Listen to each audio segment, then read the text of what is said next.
Hi friends, आज voice का छठा पार्ट है। आज हम लोग हु, हुम और व्हाट से शुरू होने वाले सेंटेंस का पैसिव किस प्रकार से बनाया जाता है ये सीखने वाले हैं। उससे पहले मुझे आपसे कुछ बातें कहनी है। आप लोग वीडियो को पॉज करके इन सारे सेंटेंसेस को लिखिए और मेरे बताने के बाद आप खुद से एक बार प्रैक्टिस करेंगे, क्योंकि ये एग्जामिनेशन पॉइंट ऑफ व्यू से बहुत ज़्यादा इम्पोर्टेंट है। आइए हम लोग अब सीखते हैं। सबसे पहले हु हुम व्हाट से शुरू होने वाले सेंटेंस का पैसिव बनाने से सीखने से पहले हमें ये जानना जरूरी है कि हु, हुम और व्हाट का यूज आखिर कब किया जाता है। तो मैं आपको बता दूं कि हु का प्रयोग मानव के बदले में तब करते हैं जब मानव वाक्य का सब्जेक्ट हो, और हुम का प्रयोग मानव के बदले में तब करते हैं जब मानव वाक्य का ऑब्जेक्ट हो। कहने का मतलब है हु सब्जेक्ट की तरह काम करता है और हुम ऑब्जेक्ट की तरह काम करता है। ठीक उसी प्रकार से व्हाट का प्रयोग निर्जीव के बदले में तब करते हैं जब निर्जीव वाक्य का सब्जेक्ट हो या फिर ऑब्जेक्ट हो। आइए समझते हैं। जब आप लोग एक्टिव से पैसिव में बदलना शुरू करते हैं तो आपको याद होगा आप सब्जेक्ट को बदल देते हैं ऑब्जेक्ट में। तो हु का ऑब्जेक्ट क्या होता है? हुम, और उसके पहले क्या लगेगा? बाई। ठीक उसी प्रकार से हुम ऑब्जेक्ट होता है, इसका सब्जेक्ट क्या होता है? हु। तो यहाँ पे कहने का मतलब क्या है? हु को बदलना पड़ेगा बाई हुम में और हुम को बदलना पड़ेगा हु में। मैं एक बार फिर से बोलता हूं, हु को किस में बदलेंगे? बाई हुम में, और हुम को किस में बदलेंगे?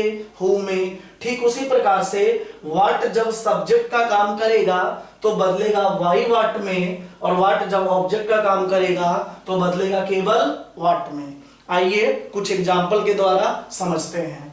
मान लिया जाए मैंने एक सेंटेंस लिखा, who is teaching English. Who is teaching English. आपको इसका पैसिव बनाना है तो आप क्या करेंगे सर? सबसे पहले आप सेंटेंस को ब्रेक कर दीजिए। बोलिए टीचिंग क्या है? वर्ब। इज क्या है? Helping verb. हु क्या है? सब्जेक्ट, क्योंकि अभी मैंने पढ़ा हु क्या होता है मेरे भाई? सब्जेक्ट। और इंग्लिश क्या है मेरे भाई? ऑब्जेक्ट। तो हम लोग एक्टिव से पैसिव बदलने के नियमों को सीख चुके हैं। बोलिए ऑब्जेक्ट को किस में बदल देते हैं? सब्जेक्ट में। तो क्या लिखेंगे? इंग्लिश। सब्जेक्ट को बदल देते हैं बाई प्लस ऑब्जेक्ट में, तो हु किस में बदल जाएगा? बाई होम में। By home. अगर कोई हेल्पिंग वर्ब आ रखा है तो उसे उसी स्थान पे लिख देना है। तो बोलिए क्या रखा है? इज। अब दोनों के बीच में क्या लगाते हैं? Be form plus V3। तो लगा दीजिए टीचिंग कौन सा रूप है? B4। तो बोलिए बी फॉर्म से क्या लाएंगे? B4 यानी क्या लाएंगे? बीइंग प्लस V3 ना। तो टीच का V3 क्या होता है? Taut. English is being taut by हुम। लेकिन ये जो मेरा पैसिव बना है वो गलत है, क्योंकि आप जो पैसिव बनाने जा रहे हैं वो सेंटेंस इंट्रोगेटिव है, तो पैसिव भी इंट्रोगेटिव होना चाहिए। तो इंट्रोगेटिव बनाने के लिए क्या करना पड़ेगा? हेल्पिंग वर्ब को पकड़ के आगे, और जो बाई हुम है उसको ले जाएंगे हेल्पिंग वर्ब के पहले। बाई हुम को कहां ले जाएंगे? हेल्पिंग वर्ब के पहले।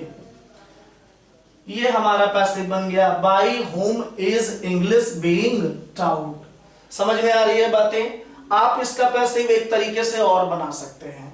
कुछ मत कीजिए, बाई हुम को हटाइए, लिख दीजिए हु। क्या लिखेंगे? हु। जो बचा है उसको लिख दीजिए, who is English being taut, और लास्ट में लगा देंगे बाई। क्या लगा देंगे? बाई। कहने का मतलब हु से शुरू होने वाले सेंटेंस का पैसिव दो प्रकार से बनेगा।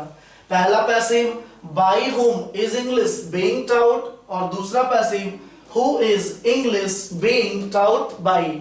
ज्यादा इंपॉर्टेंट आपके लिए ऊपर वाला है। समझ में आ रही है बातें? आइए एक और एग्जांपल से समझते हैं। मान लिया जाए मैंने लिखा who killed Ravan. Who killed Ravan. चलिए ब्रेक कर देते हैं सेंटेंस को। बोलिए किल्ड क्या है, वर्ब, रावण क्या है, ऑब्जेक्ट, हु क्या होता है, सब्जेक्ट। फिर वही बात, ऑब्जेक्ट को बदल देंगे, सब्जेक्ट में क्या लिखेंगे, रावण। सब्जेक्ट को बदल देंगे बाई प्लस ऑब्जेक्ट में, तो हु किस में बदलेगा, बाई होम में, बाई होम। अब दोनों के बीच में क्या लगाएंगे, बी फॉर्म प्लस V3। जरा आप देखिए तो रियल वर्ब कौन सा रूप है, किल्ड, V2 है, तो V2 बी फॉर्म से भी V2 लाएंगे, यानी वाज या वेयर। तो रावण के अकॉर्डिंग क्या लगेगा, वाज प्लस V3 ना, तो किल का V3 क्या होता है, killed. Ravan was killed by whom. क्या ये पैसिव सही है क्या, नहीं गलत है, क्योंकि आप जो पैसिव बनाने जा रहे हैं वो इंट्रोगेटिव सेंटेंस का है, तो इसे भी इंट्रोगेटिव बनाना पड़ेगा। तो इंट्रोगेटिव बनाने के लिए क्या करेंगे, हेल्पिंग वर्ब को पकड़ के आगे, और बाय हुम को कहां ले जाएंगे, हेल्पिंग वर्ब के पहले ले आइए, by whom. By whom was Ravan killed, ये हमारा पैसिव बना है। आप चाहें तो इसका पैसिव एक और तरीके से बना सकते हैं। क्या करेंगे, बाय होम को हटाएंगे, क्या लगाएंगे, हु वाज रावण किल्ड, और लास्ट में क्या लगा देंगे, बाय। समझ में आ रही है बातें, आइए एक और एग्जांपल से समझते हैं। मान लिया जाए मैंने एक सेंटेंस लिखा, हु इट्स ए मैंगो। चलिए ब्रेक कर दीजिए सेंटेंस को। बोलिए इट्स क्या है, वर्ब, हु क्या है, सब्जेक्ट, ए मैंगो क्या है, ऑब्जेक्ट। अभी मैंने पढ़ा ना, हु क्या होता है, सब्जेक्ट। चलिए बना दीजिए। बोलिए ऑब्जेक्ट को किसमें बदल देंगे, सब्जेक्ट में, क्या लिखेंगे, ए मैंगो। सब्जेक्ट बदल जाएगा बाई प्लस ऑब्जेक्ट में, तो हु बदलेगा बाई होम में, क्या लिखेंगे, बाई होम।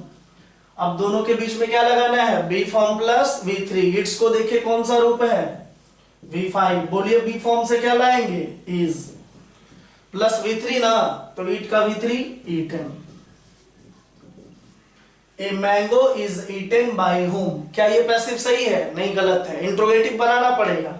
बनाइए इंट्रोगेटिव, क्या करेंगे, हेल्पिंग वर्ब को पकड़ के आगे, और बाय होम को कहां ले जाएंगे, हेल्पिंग वर्ब के पहले, लगा दीजिए। By whom is a mango eaten, पहला पैसिव। आप चाहे तो एक और तरीके से बना सकते हैं। बाय होम को हटाएंगे, क्या लगाएंगे, who is a mango eaten, और लास्ट में क्या लगा देंगे, बाय। ये हमारा पैसिव बन गया। समझ में आ रही है बातें, आइए एक और एग्जांपल से समझते हैं।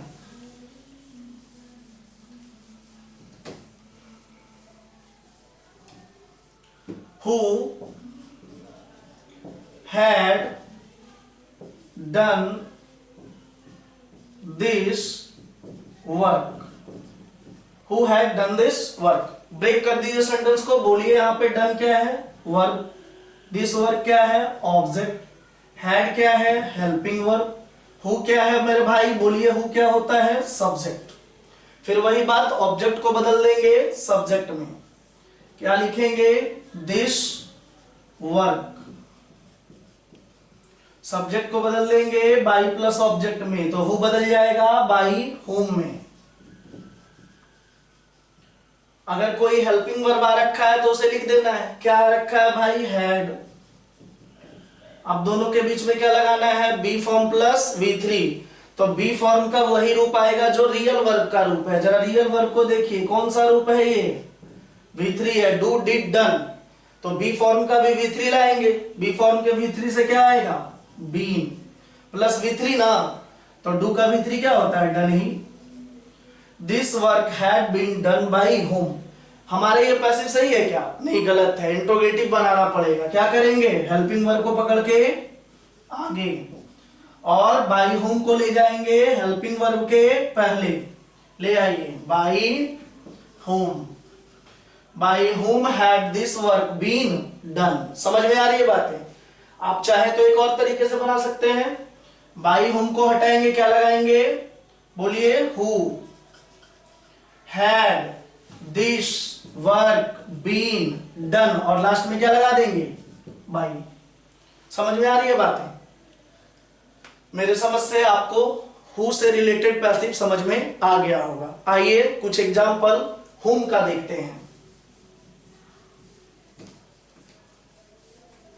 मान लिया जाए मैंने एक सेंटेंस लिखा, whom was the teacher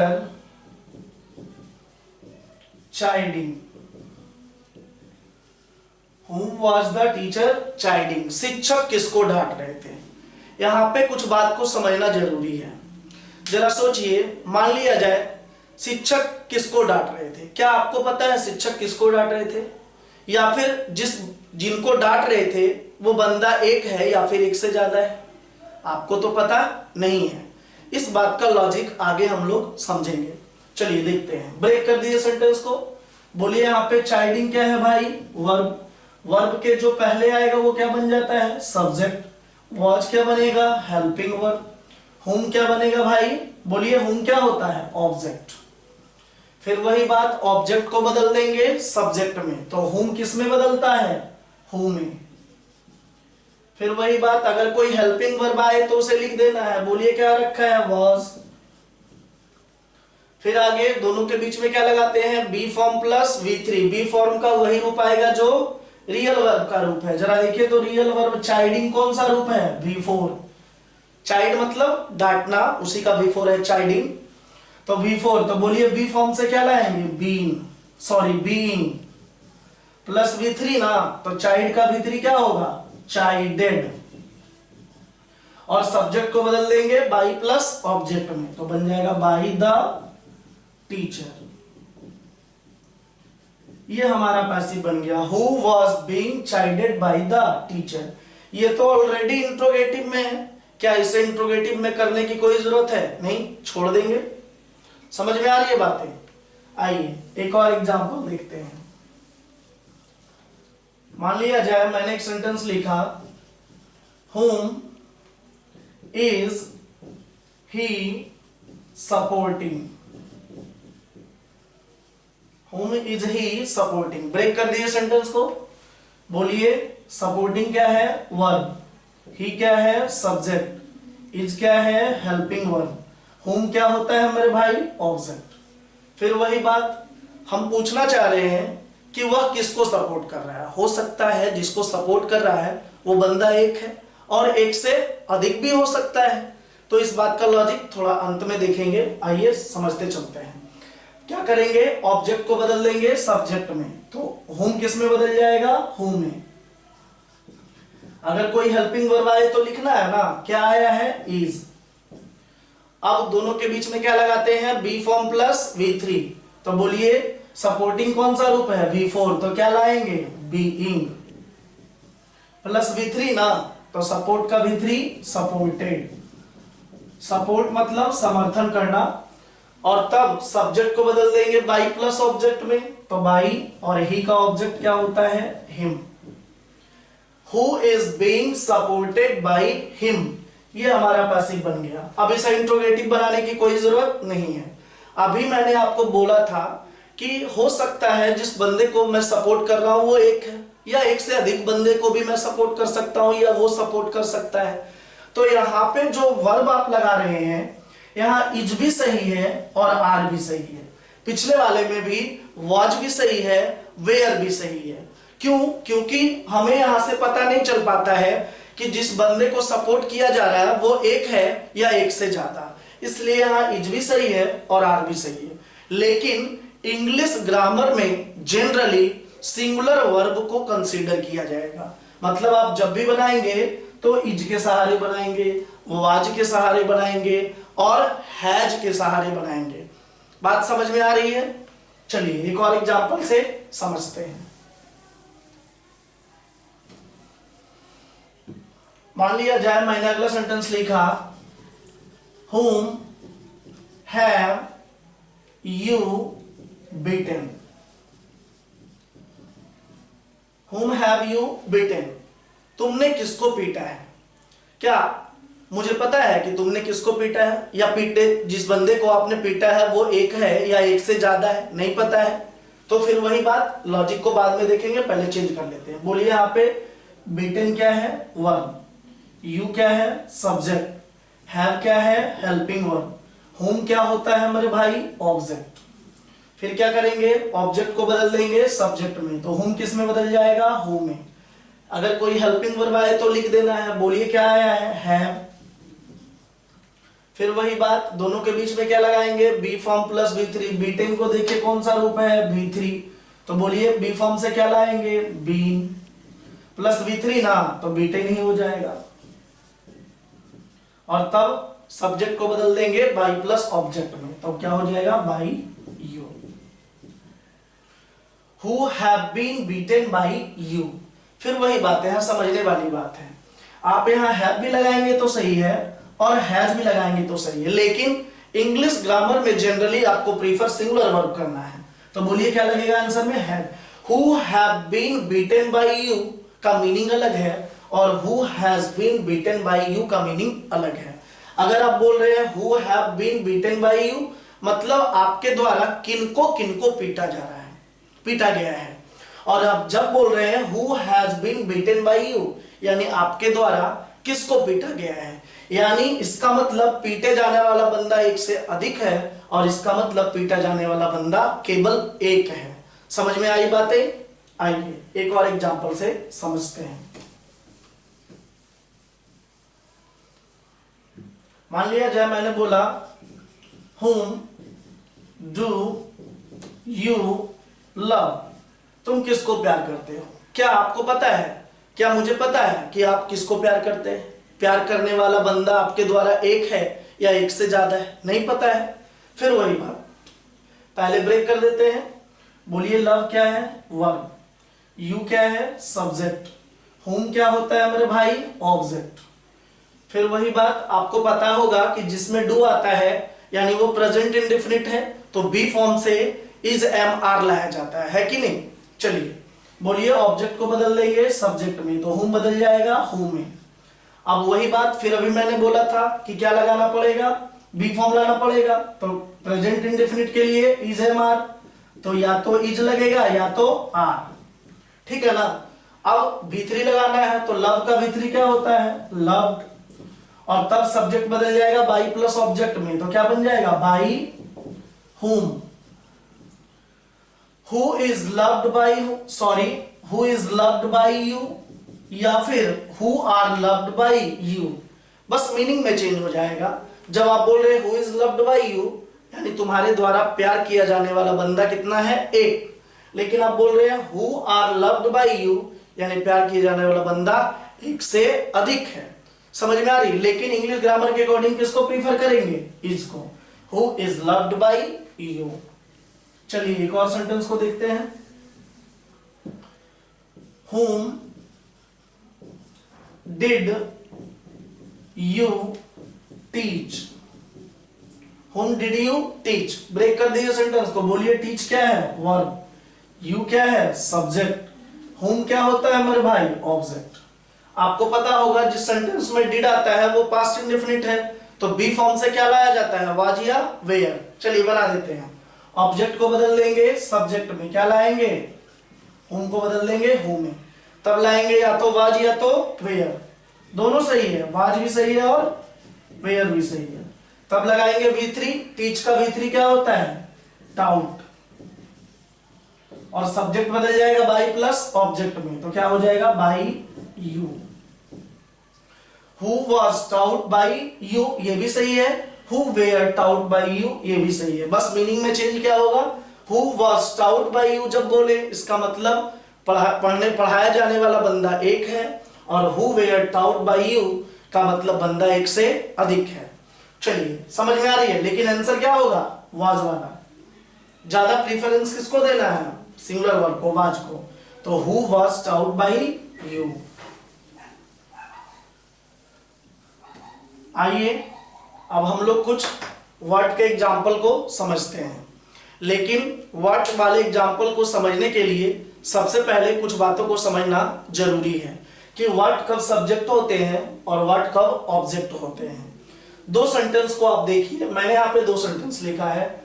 what is disturbing you, what is disturbing you, तुम्हें क्या परेशान कर रहा है, तुम्हें क्या तंग कर रहा है।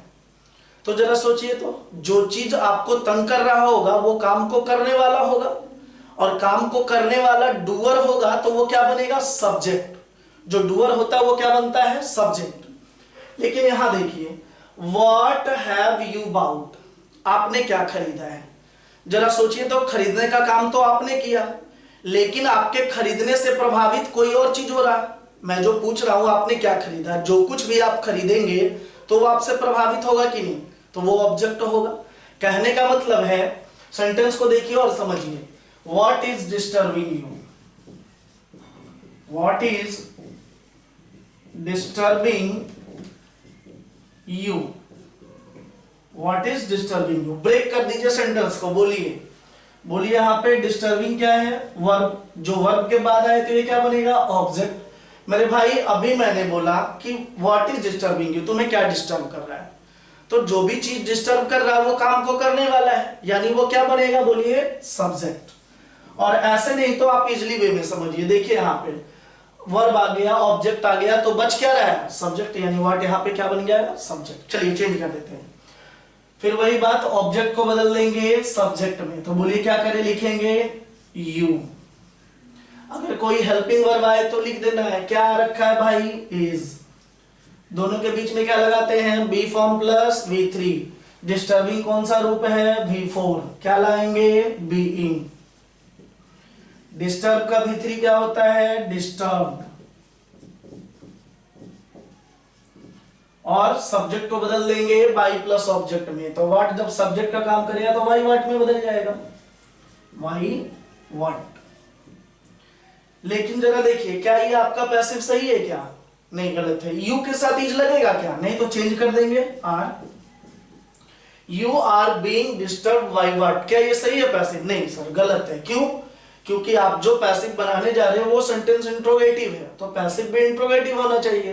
तो इंट्रोगेटिव बनाने के लिए क्या करेंगे, हेल्पिंग वर्ब को पकड़ के आगे, और जो वाई व्हाट है उसको लगा देंगे हेल्पिंग वर्ब के पहले। ये हमारा पैसिव बन गया, by what are you being disturbed. आप चाहे तो इसका पैसिव एक और तरीके से बना सकते हैं, जैसे हु वाले में किए थे। वाई व्हाट के बदले क्या लगाएंगे, व्हाट, बाकी चीज सेम लिख देंगे, आर यू बीइंग डिस्टर्ब्ड, और लास्ट में क्या लगा देंगे, बाई। समझ में आ रही है, ज्यादा प्रेफरेंस आपको ऊपर वाले को देना है, कोई दिक्कत। चलिए अगले एग्जांपल को समझते हैं। मैंने एक सेंटेंस लिखा, what annoyed you, what annoyed you, annoy का मतलब परेशान करना, तंग करना, चिढ़ाना, ठीक है। what annoyed you, तुम्हें क्या चीज परेशान करता था। फिर वही बात है, जरा ब्रेक कर दीजिए सेंटेंस को, बोलिए annoyed क्या है, वर्ब। you क्या है मेरे भाई, वर्ब के बाद आया तो ऑब्जेक्ट, तो बच क्या रहा है, सब्जेक्ट। ऐसे भी आप समझिए, जो चीज आपको तंग करेगा, परेशान करेगा, वो काम को करने वाला है, यानी सब्जेक्ट होगा। तो व्हाट यहाँ पे क्या है, सब्जेक्ट। फिर वही बात, ऑब्जेक्ट को बदल देंगे सब्जेक्ट में, तो क्या लिखेंगे, यू। फिर दोनों के बीच में क्या लगाते हैं, be form plus V3। Invite को देखिए कौन सा रूप है, V2, यानी क्या लाएंगे, वाज या वेयर। तो यू के अकॉर्डिंग क्या लगेगा, वाज की वेयर, वेयर प्लस V3 ना, तो इनवाइट का V3 भी क्या होता है, इनवाइड। यू वेयर एनवाइड, और व्हाट सब्जेक्ट है तो किसमें बदलेगा, वाई व्हाट में, वाई व्हाट में। लेकिन फिर वही बात, जरा देखिए, यू वेयर एनवाइड बाई व्हाट, सही है क्या, नहीं गलत है। आप इंट्रोगेटिव सेंटेंस का पैसिव बना रहे हैं तो पैसिव भी इंट्रोगेटिव होना चाहिए। इंट्रोगेटिव बनाने के लिए क्या करेंगे, हेल्पिंग वर्ब को पकड़ के आगे, और वाई व्हाट को कहां लगा देंगे, हेल्पिंग वर्ब के पहले लगा दीजिए, Y Why what were you annoyed। आप चाहे तो एक और तरीके से पैसिव बना सकते हैं, why what के बदले क्या लगाएंगे, what। बाकी जो बचा है लिख दीजिए, what were you annoyed, और लास्ट में क्या लगा देंगे, by। समझ में आ रही है बातें। आइए नेक्स्ट एग्जांपल को समझते हैं। What are you eating, what are you eating. फिर वही बात, ब्रेक कर दिए सेंटेंस को, बोलिए ईटिंग क्या है, वर्ब, और जो वर्ब के पहले आ जाएगा तो ये क्या बन जाएगा, सब्जेक्ट। अब जरा सोचिए यहाँ पे कि व्हाट आर यू ईटिंग, तुम क्या खा रहे हो। जो भी चीज आप खाएंगे वो चीज आपसे प्रभावित होने वाला होगा, यानी सब्जेक्ट होगा कि ऑब्जेक्ट, ऑब्जेक्ट होगा। ऐसे भी आप समझ सकते हैं, सब्जेक्ट आया, वर्ब आया, तो बचा क्या है भाई, ऑब्जेक्ट, यानी व्हाट काम करा, ऑब्जेक्ट का। तो हम लोग पैसिव बनाने जानते हैं, ऑब्जेक्ट को बदल देंगे सब्जेक्ट में। तो व्हाट जब ऑब्जेक्ट होता है तो किस में बदलता है, व्हाट में ही। फिर कोई हेल्पिंग वर्ब आए तो लिख देना है ना, तो लिख दीजिए या तो इज या तो आर। होम के ही तरह काम करेगा, क्योंकि आप जो खा रहे हैं वस्तु वो एक भी हो सकता है और एक से अधिक भी, तो इज भी लगेगा, आर भी लगेगा। लेकिन ज्यादा प्रेफरेंस किसको देना है, इज को। तब क्या लगाना है, V3, तो ईट का V3 क्या होता है, ईटन, और लास्ट में सब्जेक्ट को बदल देंगे बाई प्लस ऑब्जेक्ट में, तो क्या बन जाएगा, by you. What is eaten by you, ये भी सही है, what are eaten by you, ये भी सही है। अंतर यही है, यहाँ इज बोले तो खाने वाली वस्तु एक है, और जब आर बोले तो खाने वाली वस्तु एक से अधिक है। लेकिन इंग्लिश में जब भी आप पैसिव बनाएंगे तो प्रेफरेंस किसको देना है, सिंगुलर वर्ब को, यानी इज को। ठीक है, चलिए एक आखिरी एग्जांपल है, उसको भी देख लेते हैं। What have you bought? What have you bought? आपने क्या खरीदा है। फिर वही बात, जरा सोचिए, आपने जो भी चीज को खरीदा है वो आपसे प्रभावित होने वाला है, आपके काम से प्रभावित होने वाला है, तो ऑब्जेक्ट होगा कि नहीं। तो बोलिए व्हाट क्या काम करेगा, ऑब्जेक्ट का। बाउट क्या है, वर्ब, तो यू क्या बन जाएगा, सब्जेक्ट। ऐसे भी आप समझ सकते हैं, सब्जेक्ट आ गया, वर्ब आ गया, तो क्या बनेगा, ऑब्जेक्ट। चलिए बनाते हैं, ऑब्जेक्ट को बदल देंगे, ये हैव क्या बनेगा, हेल्पिंग वर्ब। ऑब्जेक्ट को बदल देंगे सब्जेक्ट में, तो ऑब्जेक्ट व्हाट हो तो क्या में बदलेगा, व्हाट में। अगर कोई हेल्पिंग वर्ब आए तो लिख देना है, तो क्या रखा है भाई, हैव। अब दोनों के बीच में क्या लगाते थे, B form plus V3। Bot कौन सा रूप है भाई, V3, सॉरी V2, तो V3 है, तो बोलिए क्या लाएंगे, बीन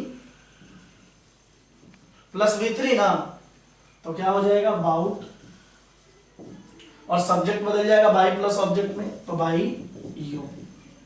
फिर वही बात, जरा समझिए, आपके द्वारा खरीदी जाने वाली वस्तु एक भी हो सकती है और एक से अधिक भी, लेकिन हमें तो ये पता नहीं है, तो यहाँ हैव भी लगाएंगे तो सही है, और हैज भी लगाएंगे तो सही है। What have been bought by you, ये भी सही है, what has been bought by you, ये भी सही है।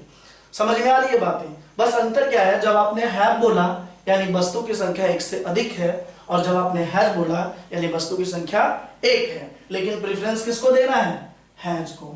What has been bought by you. मेरे समझ से आपको हु हुम व्हाट से शुरू होने वाले सेंटेंस का पैसिव समझ में आ गया होगा। अगर आपको दिक्कत हो रही है तो वीडियो को दोबारा से देखिए, पॉज करके देखिए, और इसे अधिक से अधिक शेयर कीजिए, लाइक कीजिए और सब्सक्राइब कीजिए। धन्यवाद।